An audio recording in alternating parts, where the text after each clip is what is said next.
मुझे नाज है अपनी खुशकिस्मती पर,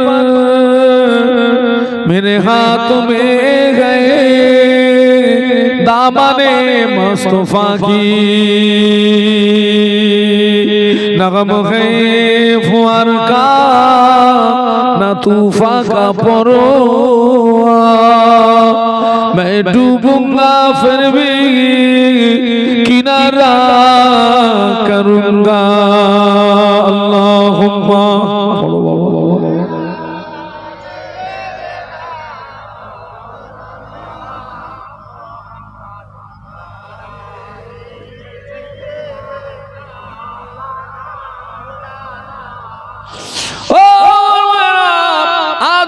সমাজে অনেক মুসলমান আছে সারা বছরে দুদিনের বেশি নামাজ পড়ে না।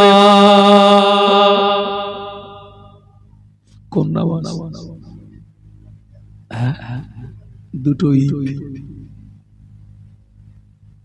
আবার অনেক জায়গাতে গিয়ে শুনছি বলে হুজুর আমাদের গ্রামে কিছু লোক আছে ওরা ঈদ পড়ে না, আবার দাবি করছে আমি কি আমি মুসলমান। সাপ্তাহিক জুমার নামাজ পড়ে না, 5 ওয়াক্ত নামাজ পড়ে না।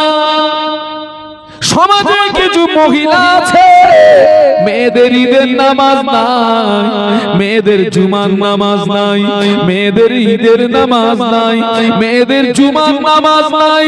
সমাজে কিছু নারী আছে সারা বছরে আল্লাহর জমিনে একটা সিজদা দেয় না।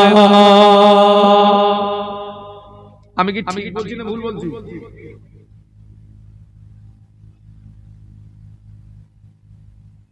অনেক মুসলমান আছে দাঁড়িয়ে দাঁড়িয়ে পেশাব করে পানি নেয় না। অনেক নারী আছে পেশাব করে পানি নেয় না।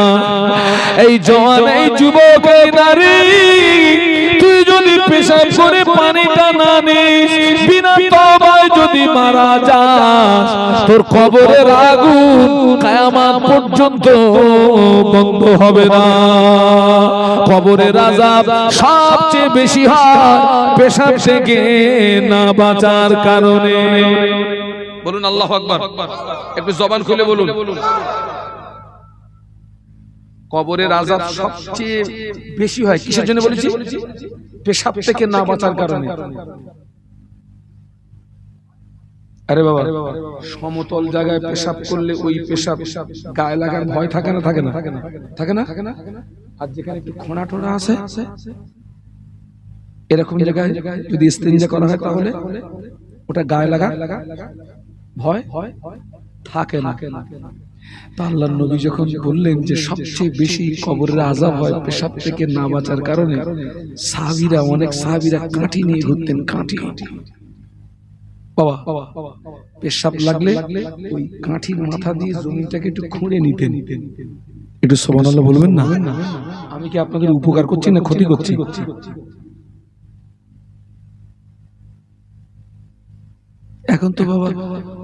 এখন তো বাবা দেখছি অধিকাংশ ওয়াজ নসিহতের মাহফিলে দেখছি ওয়াজ হয় না, শুধু গজল হয়।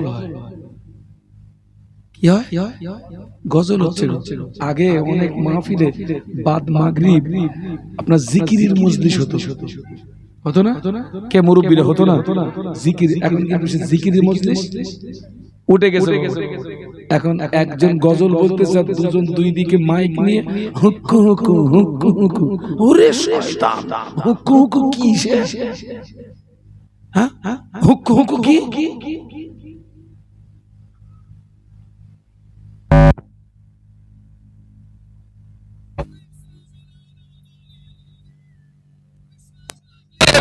এর ভিতরে পেশাব করতেন যাতে পেশাবের ছিটে গায়ে না লাগে।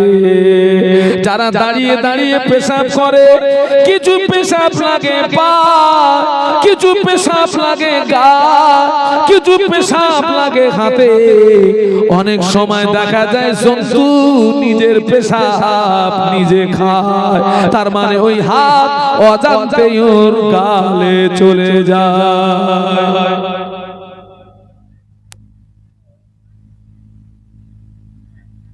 আবার দাবি করছে আমি মুসলমান। আল্লাহ আমাদেরকে হেদায়েত দান, বলুন আল্লাহুম্মা আমিন, বলুন আল্লাহুম্মা আমিন। কিয়ামত পর্যন্ত যদি আল্লাহ তোমাকে হায়াত দেয়, কিয়ামত পর্যন্ত যদি মাহফিল শোনো, কিয়ামত পর্যন্ত যদি মাহফিল দাও, নামাজ যদি না পড়ো, নাজাত পাবে আমার জানা নাই। আমি 11 বছর বসিরহাট আমিনিয়া মাদ্রাসায় পড়াশোনা করেছি, 11 বছর মাদ্রাসায় পড়াশোনা করেছি। নামাজ না পড়ে নাজাত পাওয়া যাবে কোনো কিতাবে পাই নাই। সেখান থেকে এ পর্যন্ত কত কিতাব পড়েছি, নামাজ না পড়ে নাজাত পাওয়া যাবে আমার জানা নাই। বাবা, যারা সারা বছরে 2 দিনের বেশি নামাজ পড়লি না, তুই নাজাত পাবি আমার জানা নাই।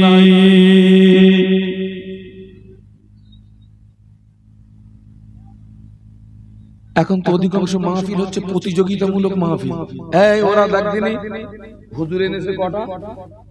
3টে। এই আমরা মাহফিল দেব 5টা হুজুর আনবো। এই ওদের মাহফিলে জেনারেটর কটা দেখ? আমরা 3টে জেনারেটর দেব। এই ওদের মাহফিলে লাইট কত দূর? বলে 1 মাইল। বলে আমরা 5 মাইল চালাবো। বাস্তব বলছি না বাস্তব বলছি? ও মাহফিলে সব হবে ওই যে নিয়তে মাহফিল দিচ্ছে, নিয়তটা ভালো না খারাপ? খারাপ তো। তুমি এই উদ্দেশ্যে মাহফিল দাও, আমি আল্লাহর সন্তুষ্টির উদ্দেশ্যে মাহফিল দেব নাকি? আপনি কোরআন শরীফ খুলুন, ইন্না সালাতি ওয়া নুসুকি ওয়া মাহইয়ায়া ওয়া মামাতি লিল্লাহি রাব্বিল আলামিন। আমার সঙ্গে পড়ুন, ইন্না সালাতি ওয়া নুসুকি ওয়া মাহইয়ায়া লিল্লাহি রাব্বিল আলামিন। আমার জীবনের নামাজ, আমার জীবনের কুরবানি, আমার বেঁচে থাকা মরে যাওয়া সব কিছুর মূল লক্ষ্য হবে আল্লাহকে রাজি করা। সুবহানাল্লাহ বলেন, একটু মহব্বতে বলুন। আমার জীবনের প্রত্যেকটা নেক কাজের টার্গেট হবে একটা, আল্লাহ সন্তুষ্টি। আল্লাহ সন্তুষ্টি। আপনাদের আব্বা আম্মা তো আল্লাহ তোমাকে এক এক রাতে আল্লাহ আমাকে এক এক জেলায় নিয়ে যায়, এক এক জেলা দেখছি তো ঘুরে ঘুরে। এ বাবা, এই ছেলে, এই দেখ, যা করবি একবার কর। তুই যদি ওইরকম করিস না, এরা আমার দিকে আর দেখতেছে না, শুধু তোর দিকে দেখতেছে। দরুদ শরীফ আল্লাহুম্মা সাল্লি আলা।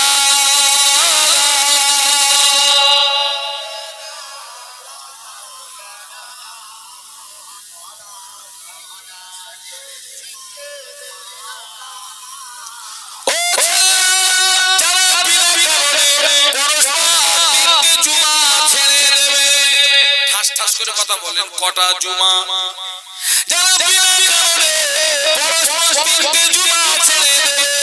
আল্লাহ নবী বললেন, মান তারাকা সালাসা জুমআতিন মিন গায়রি উযরিন কুতিবা মিনাল মুনাফিকিন। আল্লাহ নবী বললেন, যারা বিনা কারণে পরস্পর 3টে জুমা ছেড়ে দেবে, ওই ব্যক্তির নামটা মুসলমানের খাতা থেকে কেটে মুনাফিকের খাতায় লেখা হয়। মুনাফিকের ঠিকানা কোথায়? আল্লাহর কোরআন সাক্ষী দিয়েছে, ইন্নাল মুনাফিকিনা ফিদ দারকিল আসফালি মিনান নার। মুনাফিকের ঠিকানা হলো জাহান্নামের নিম্নতম স্তর। বলুন নাউজুবিল্লাহ। আজকে ছেলেরা তোরা মোবাইলের পিছনে যে সময় দিলি, পাবজির পিছনে যে সময় দিলি, ফ্রি ফায়ারের পিছনে যে সময় দিলি, ওই সময় যদি ইবাদতে দিতিস, আল্লাহর নামাজে যদি দিতিস, আমার যেন মনে হয় তোরা নাজাত পেয়ে যেতি। ঘন্টার পরে ঘন্টা কিসে সময় দিচ্ছে? হ্যাঁ, কিসে বলে? এই নেবে করতেছে, এই নেবে করতেছে। শয়তান মানে ইবলিস ওর মাথায় এত পেশাব করা করেছে।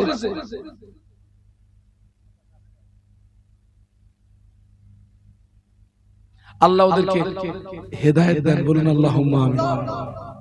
যারা বিনা কারণে 3টে জুমা ছাড়বে ওদের নামটা মুসলমানের খাতা থেকে কেটে মুনাফিকের খাতায়, আর মুনাফিকের ঠিকানা কোরআন সাক্ষী দিয়েছে জাহান্নামের নিম্নতম স্থান।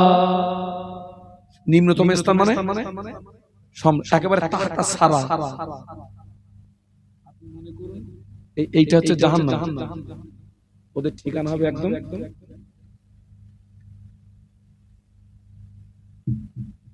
আল্লাহ নবী মদিনার মসজিদে নববী শরীফে বসে আছেন। ফেরেশতা জিবরাইল আমিন আলাইহিস সালাম আল্লাহ নবীকে যে সালাম দিলেন, আসসালামু আলাইকা রাসূলুল্লাহ হাবিবাল্লাহ, আল্লাহ নবী সালামের জবাব দিয়ে ফেরেশতা জিবরাইলের দিকে তাকিয়ে দেখেন, ফেরেশতা জিবরাইল আমিন আলাইহিস সালামের চেহারাটা বিকৃতি হয়ে গিয়েছে, বিকট আকৃতি। ফেরেশতা জিবরাইল আমিন আলাইহিস সালাম তত্তর করে কাঁপছে, চোখ দিয়ে টকটক করে পানির টুসা গড়িয়ে যায়। আল্লাহ নবী জিজ্ঞাসা করলেন, ইয়া কি জিবরাইল, ও ভাই আসসালাম, তুমি প্রতিদিন আল্লাহ পাকের পক্ষ থেকে আমার কাছে সুখবর নিয়ে আসো, তোমার কত নূরানি চেহারা দেখি, হাসিন চেহারা দেখি, আজকের তোমার চেহারার পরিবর্তন ঘটার কারণ কি বলো? ইয়া রাসূলুল্লাহ, আমি জিবরাইল এই মুহূর্তে আল্লাহ পাকের কঠিন জাহান্নাম থেকে ঘুরে আসলাম।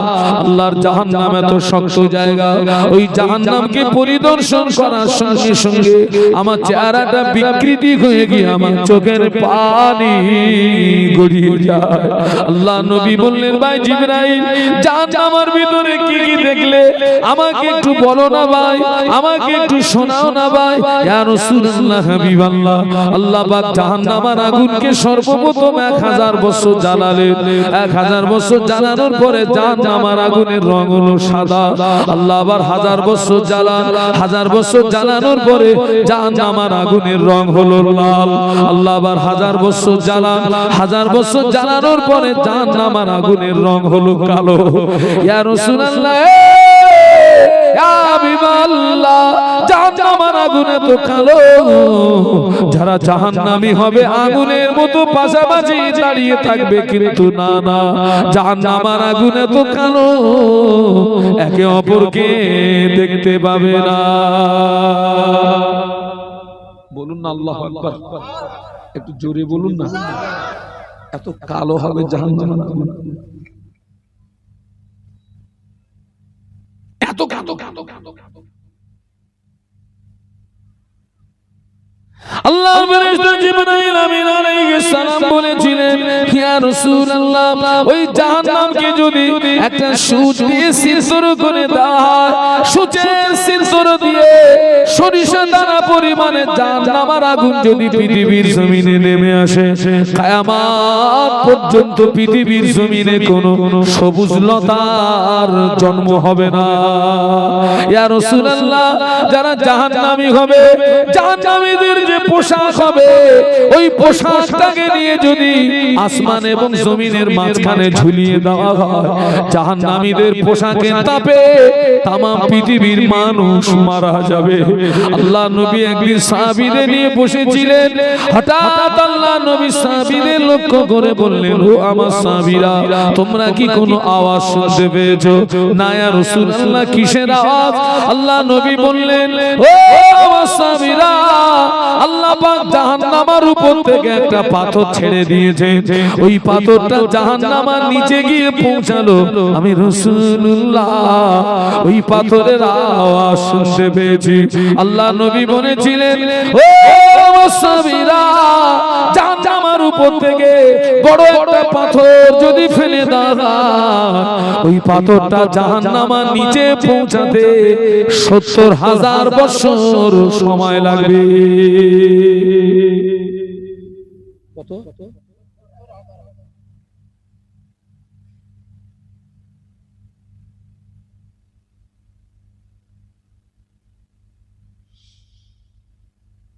বাহ,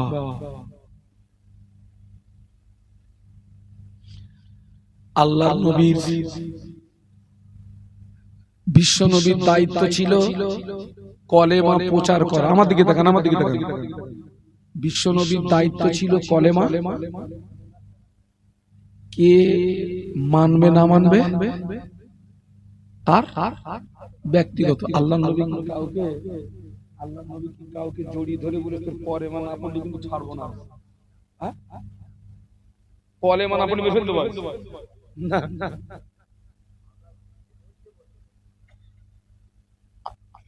আলেমদের দায়িত্ব কি? বলা, যে মানবে, যে মানলো কামিয়াবি, যে মানলো না ক্ষতিটা কার হলো? নিজের ক্ষতি নিজের হলো, আলেমের কোনো ক্ষতি হলো না।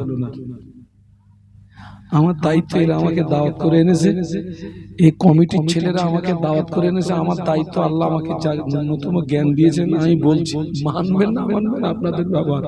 ওই আলেমরা যখন স্টেজ থেকে নেমে যায় একটা শব্দ বলে, ওমা আলাইনা ইল্লাল বালাগ, বলে না বাবা? আচ্ছা বাংলা মানে কি বলেন তো? আজ পর্যন্ত কোন হুজুরকে আপনারা কিন্তু জিজ্ঞাসা করেছে, হুজুর এই প্রত্যেকটা হুজুরে নেমে যাওয়ার সময় এই কথাটা বলে, হুজুরের মানে কি বলেন? করেন, জিজ্ঞেস করেন। ওর মানে হচ্ছে গোদা বাংলা মানে, আমি শরীয়তের কিছু বাণী তোমাদের শোনালাম, মানো মানো গে যাও, না মানো না মানো গে যাও, যা পারো করো গে যাও। ও বলে আলেম নেমে গেছে। আপনার দায়িত্ব কে নেবে? আমার মূল আলোচনা কিন্তু অনেক দূরে রেখে এসেছি, অজানা ভুলে যাবেন না। সব মানুষ ধ্বংস হবে, নরক পাবে কারা? আলেম। তারপরে রাসূল বলেছেন আলেম ধ্বংস হবে, নরক পাবে কারা?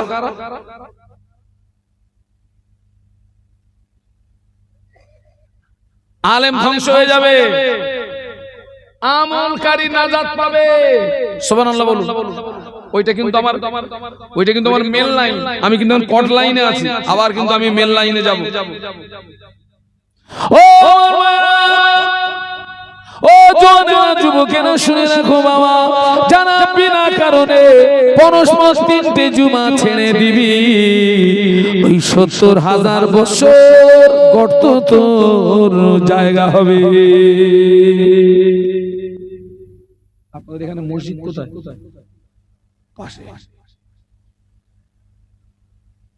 ওই মসজিদের আন্ডারে যতগুলো বাড়ি, পুরুষ যাদের উপরে নামাজ ফরজ হয়ে গেছে, জুমার দিনে সবাই যদি মসজিদে হাজির হয়, আমার অনুমানের কথা বলছি, অভিজ্ঞতার কথা বলছি, আপনাদের মসজিদে জায়গা হবে না। ও যদি একতলা থাকে, দুতলা করতে হবে। যদি থাকে দুতলা, ওরে পায়ে ধরে বলছি, পায়ে ধরে বলছি, ছেলেরা ফিরে এসো। সামনের দিনগুলো কিন্তু অত্যন্ত ভয়াবহ দিন আসছে। আপনারা দেশের খবর রাখেন না? কি বাবা রাখেন না? আমি আজকের বাড়ি থেকে আসছি, 18ই কার্তিক আমার দাওয়াত আছে মুর্শিদাবাদ। তো আমি আপনার গাড়ির ভিতরে ফিলিস্তিনের সংবাদ শুনতে শুনতে আসছিলাম। সংবাদটা শুনতে শুনতে আমার ব্রেনটা, আমার জন্য মনে হলো আমার ব্রেনটা ঘুরে গেল। আর ঠিক সেই সময় ওরা আমাকে ফোন করে জলসা বলছে, হুজুর আপনি কি খুব অসুস্থ? আমি বললাম না, আল্লাহ আমাকে ভালো রেখেছে, আলহামদুলিল্লাহ ভালো আছি। আবার কিছুক্ষণ পরে আবার ফোন করে আবার বলছে, হুজুর শুনেছি আপনি নাকি খুব অসুস্থ। মারলাম একটা ধাড়া,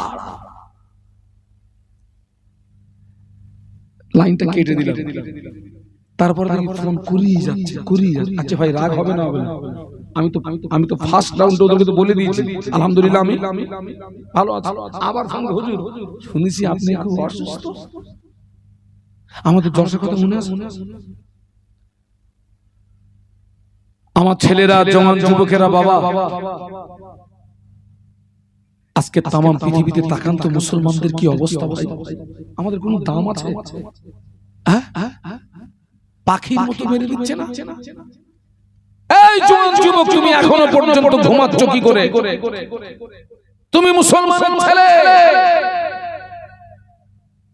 এর থেকে তোমাকে শিক্ষা নেওয়া উচিত। তুমি এখনো দাঁড়িয়ে পেশাব করো কি করে? এখনো তুমি নামাজ থেকে দূরে থাকো কি করে? এখনো তুমি জুমার নামাজ থেকে দূরে থাকো কি করে? তোমার লজ্জা হওয়া উচিত, তোমার শরম হওয়া উচিত। আল্লাহ হেদায়েত দেন, বলুন আল্লাহুম্মা, বলুন আল্লাহুম্মা, বলুন আল্লাহ।